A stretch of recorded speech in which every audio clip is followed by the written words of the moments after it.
बहुत समय पहले की बात है। एक राज्य में एक ब्राह्मण रहता था। नाम था विद्यानंद।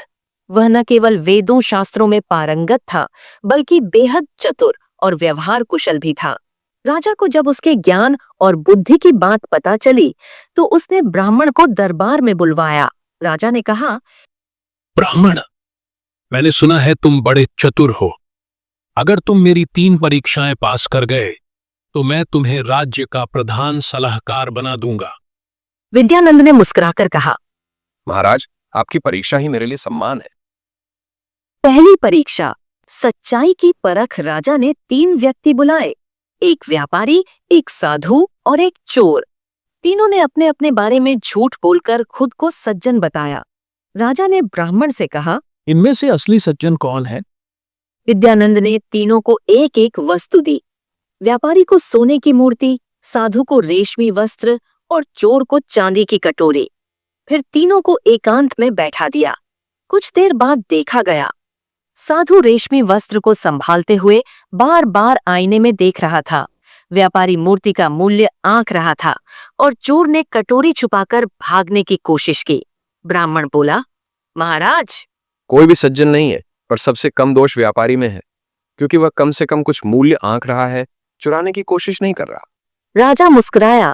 पहली परीक्षा पास। दूसरी परीक्षा, न्याय की समझ। राजा ने 2 महिलाएं पेश की। दोनों ने एक ही बच्चे को अपना बताया। राजा ने कहा, बताओ असली मां कौन है? ब्राह्मण ने एक पंडित को बुलाकर आदेश दिया, बच्चे को 2 टुकड़ों में बांट दो, दोनों को आधा आधा मिल जाएगा। एक औरत चुप रही। दूसरी ने तुरंत रोते हुए कहा, नहीं, बच्चा उसे दे दो, पर उसे मारो मत। ब्राह्मण बोला, महाराज, यही असली मां है। राजा ने तालियां बजाई। दूसरी परीक्षा भी उत्तीर्ण।